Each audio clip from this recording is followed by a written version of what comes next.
144 ಶಾಸಕರ ಬಲದೊಂದಿಗೆ ವಿಜಯ್ ಅವರ ಸರ್ಕಾರ ತಮಿಳುನಾಡಿನಲ್ಲಿ ವಿಶ್ವಾಸ ಮತಯಾಚನೆಯನ್ನ ಗೆದ್ದಿದೆ.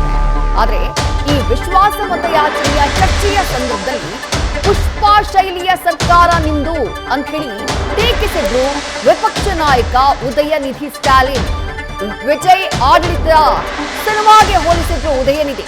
ಕೇವಲ ಕೂಗಾಟ ಅಬ್ಬರಗಳಿಂದಲೇ ಆಡಳಿತ ನಡೀತಾ ಇದೆ ಅಂತ. ಎಲೆಕ್ಷನ್ ನಲ್ಲಿ 65% ಜನ ವಿಜಯ್ ವಿರುದ್ಧವಾಗಿ ವೋಟ್ ಹಾಕಿದ್ದಾರೆ. ಬೇರೆ ಪಕ್ಷಗಳ ಊರ್ಗೋಲ್ ಹಿಡ್ಕೊಂಡು ಸರ್ಕಾರ ನಡೀತಾ ಇದೆ. ಕುದುರೆ ವ್ಯಾಪಾರದ ಬಳಿಕ ಈಗ ವಿಶ್ವಾಸ ಮತಯಾಚನೆಯನ್ನ ಮಾಡಿದ್ದಾರೆ. ಈ ವಿಶ್ವಾಸ ಮತಯಾಚನೆಯಲ್ಲಿ ನಾವು ಭಾಗಿಯಾಗುವುದಿಲ್ಲ ಅಂತ ಹೇಳಿ ಉದಯನಿಧಿ ನೇತೃತ್ವದಲ್ಲಿ ಡಿಎಂಕೆ ಶಾಸಕರು ಸಭಾತ್ಯಾಗವನ್ನ ಮಾಡಿದ್ದಾರೆ. குரூப்ல இருக்கக்கூடிய ஒரு தலைவரோட வீட்டுக்கு ஒரு புது சோஃபா போகுது.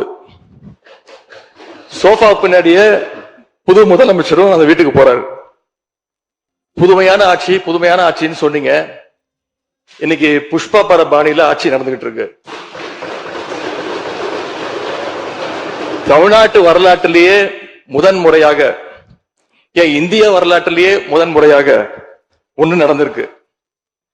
என்னன்னா, கட்சி தாவறதுக்கு முன்னாடியே அந்த குரூப் தலைவர் வீட்டுக்கு போய் இவ்வளவு ஓப்பனா அவங்களுக்கு இன்விடேஷன் கொடுத்தத ஆட்சியை தொடர நாங்க தடையா இருக்க விரும்பல. அந்த வகையில பேரவையிலிருந்து நாங்க வெளிநடப்பு செய்யறோம். நன்றி, வணக்கம். ಉದಯನಿಧಿ ಸ್ಟಾಲಿನ್ ವಿಜಯ್ ಸರ್ಕಾರದ ವಿರುದ್ಧ ಮಾಡಿದಂಥ ಆರೋಪ ಇದು. 65% ತಮಿಳುನಾಡಿನ ಜನ ನಿಮ್ಮ ಸರ್ಕಾರದ ವಿರುದ್ಧ ಮತವನ್ನ ಹಾಕಿದ್ದಾರೆ. ಬೇರೆ ಪಕ್ಷಗಳನ್ನ ಊರುಗೋಲ ಹಾಕಿಟ್ಕೊಂಡು ನೀವು ಸರ್ಕಾರವನ್ನ ರಚನೆ ಮಾಡ್ತಾ ಇದ್ದೀರಿ.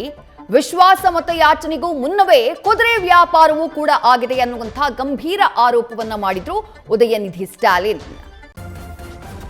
ನ್ಯೂಸ್ ಫಸ್ಟ್ ನಿರ್ಭೀತಿಯಿಂದ ನಿಮ್ಮ ಪರವಾಗಿ.